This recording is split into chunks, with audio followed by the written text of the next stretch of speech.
We know that RAM is important for integrated graphics because it acts as VRAM. But how important is it really? I wanted to know precisely how RAM speed and Vega core clock affect performance and how they interact with each other. That means that I not only tested RAM speed scaling at a fixed core frequency, nor core frequency scaling at a fixed RAM speed, but I tested all combinations of RAM and core frequency. You're looking at the results of my 432 benchmark runs. But before we can fully appreciate the results, we must be on the same page about how we got here, and we will come back to this graphic in no time, I promise.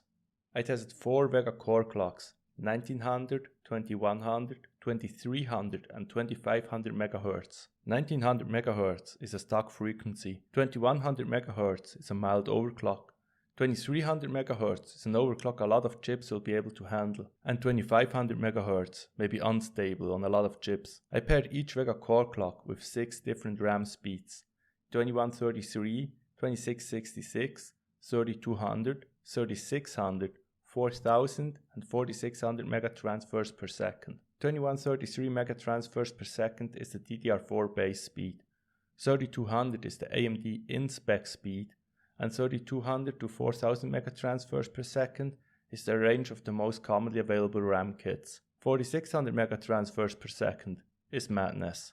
I chose CAS latency such that it's representative of commonly sold kits. Before we look at the benchmarks, I want to cover the test system quickly.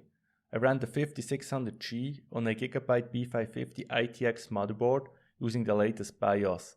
The CPU cooler was a generic Asetek 200mm AIO liquid cooler, so you know we were nowhere close to thermal throttling. The RAM kit I've used for testing is 2 single-ranked 8GB sticks in dual channel. It's a G-Skill branded Samsung B-Die DDR4 4400 kit with out-of-the-box timings of 19, 19, 19, 39. I tested all combinations of RAM and Vega frequency in 6 benchmarks.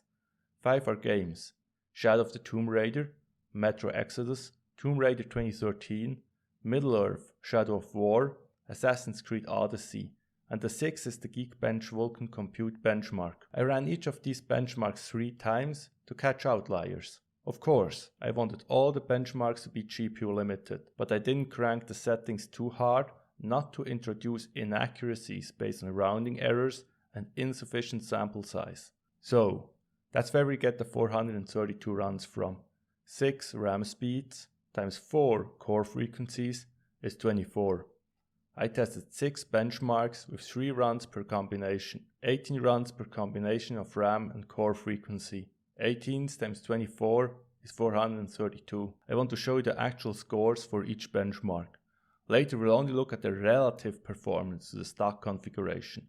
The stock configuration will refer to a RAM speed of 3200 megatransfers per second paired with a 1900 MHz Vega core clock frequency. If you have a 5600G or similar APU, I'd be interested to hear what scores you get. All graphs have RAM speed on the y-axis from top to bottom, and they start at 2133 in the first row and end with 4600 in the bottom row. The Vega core frequency is on the x-axis, beginning on the left at 1900 and ending on the right at 2500. Let's start with Tomb Raider 2013. The resolution in this test was 1080p, and I chose the high graphics preset, and the stock configuration comes in at just above 60 FPS. For clarity, I've rounded to whole numbers in the presentation. Rest assured, I've used exact values for all later calculations. Middle-earth: Shadow of War has a short benchmark that doesn't report FPS to 1 decimal, but as a whole number. Fortunately, it reports the average frame time to 1 decimal, and we can convert that to average FPS. The resolution here was 1080p, and I picked the lowest preset. The stock configuration scores 31 FPS. Assassin's Creed Odyssey reports a total number of frames rendered during the benchmark run, which is ideal. So the stock configuration rendered 2372 frames. The benchmark duration is 65 seconds. That's about 36.5 FPS. A playable frame rate at 1080p on the low preset using an 80% resolution scale. Metro Exodus has the most convenient benchmark tool out of all the games I tested. It's got its startup launcher and you can specify the number of runs. The report includes FPS to 2 decimals and an insane number of extra details. I got 49 FPS with the stock configuration at 1080p on the lowest preset, and it's worth noting that the lowest preset sets the shading rate to 50%, which means it renders at a lower than 1080p resolution. The final game in the benchmark is Shadow of the Tomb Raider. I used the low preset, not the lowest preset, which doesn't have shadows. The stock configuration rendered an average of 4697 frames, which is just shy of a 30 FPS average. Geekbench was disappointing. I'm showing the scores here, but ultimately decided to exclude them from the analysis for two reasons. First, although Geekbench marks itself as a benchmark, it produced the largest run-to-run differences by an enormous margin. And second, Geekbench has a lot of subtests, which seem to test memory bandwidth and compute in a more independent way than what we see in games. Alright, now we get to the good stuff. Here you can see the results of all the benchmark runs. I transformed each score to a value relative to the stock configuration. So 3200 mega transfers per second RAM and 1900 MHz Vega core clock always get a score of 100%. A score of 110 means that setup is 10% faster than the stock configuration. The Geekbench scores are on here, but we won't discuss them further.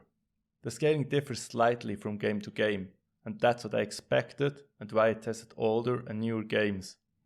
Games of a particular generation have been made to take advantage of PC and console hardware available at that point. Some games seem to scale less with RAM speed, and some games scale better with RAM speed, but worse with core frequency. Tomb Raider 2013 only shows an 18% uplift at 1900 MHz when you go from 3200 to 4600 mega transfers per second RAM, whereas in Middle-earth Shadow of War we get a 30% performance increase. However, that gap narrows when we overclock the Vega cores. At 2500 MHz it shrinks from 12% to just 4%. There was a 38% uplift in Tomb Raider 2013 and a 42% uplift in Shadow of War. Suppose you forget to turn on your XMP profile and your RAM runs at 2133 mega transfers per second. In that case, you can expect a 30% performance hit relative to the stock configuration. If you run crazy fast RAM and overclock the GPU to 2500 MHz, you can expect about a 40% performance uplift over the stock configuration. A reasonable but fast setup like 4000 mega transfers per second and 2300 MHz GPU frequency will result in about a 25% uplift. To put that into perspective, the relative difference between an RTX 3070 and RTX 3080 is around 30%.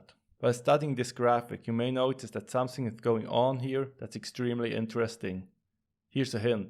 Compare the figures in the first column at 1900 MHz to the figures in the last column, 2500 MHz.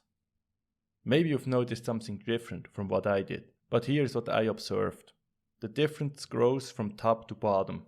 At 2133 mega transfers per second, there is almost no scaling based on Vega core frequency. The difference is 2% between 1900 MHz and 2500 MHz. At 3200 mega transfers per second, the difference is around 8%. At 3600, the difference is 10%, and it keeps growing. At 4600, it is 16%. I've combined all the different benchmark scores into a single score via geometric mean in this graph. And here it's a lot easier to see this observation. This ultimately means we can't accurately test overall scaling by testing frequency scaling at a fixed RAM speed and RAM speed scaling at a fixed frequency. Look at it like this. At 3200 mega transfers per second, an increase in core frequency to 2300 MHz gives us 6% more performance, and increasing RAM from 3200 to 3600 mega transfers per second at 900 MHz core frequency gives us 8% more performance. We would expect a 6 plus 8% uplift, so a 14% uplift if the scaling was independent. But that's not what we get. We get more. We get 16%. Actually, you can pick any combination above 3200 mega transfers per second, and this observation will hold. My data suggests that RAM scaling is proportional to the core frequency, and that frequency scaling is proportional to the RAM speed. It means that overclocking the GPU has greater benefit at higher RAM speeds. Using faster RAM has greater benefit if you've also overclocked the Vega GPU. Now, someone may say, but Reto, you can't prove this. So, I took that data and plugged it into a statistical model. I don't want to go into the details of it, this video is not, Introduction to Statistics and Data Science for Gamers, although that sounds like a fun video. Anyway, the statistical analysis showed that the model that considers the interaction between RAM and core frequency fits the data better than the model that doesn't consider the interaction term. So I took my model and applied it to configurations that I didn't test, which results in the graphic you're looking at right now. I didn't test 3400 megatransfers per second RAM, but we can now infer the performance. So, is fast RAM worth the investment? Absolutely. Suppose you plan to use your integrated Vega GPU for a considerable period. In that case, RAM is the best place to increase your gaming performance. You'll also get a great return on Vega overclocking by running fast RAM. But that doesn't mean you should pay a ridiculous premium for fast RAM. Here's how I'd go about this. Get the fastest you can get within reason. And please understand that I'm aware that the availability and pricing of RAM kits vary wildly across regions. I learned a lot by making this video and hope you learned something and enjoyed it. If you have any questions about this, feel free to ask. If I get a lot of questions, I may make a follow-up discussion video. The next large video is a tuning and overclocking video. I'll see you there.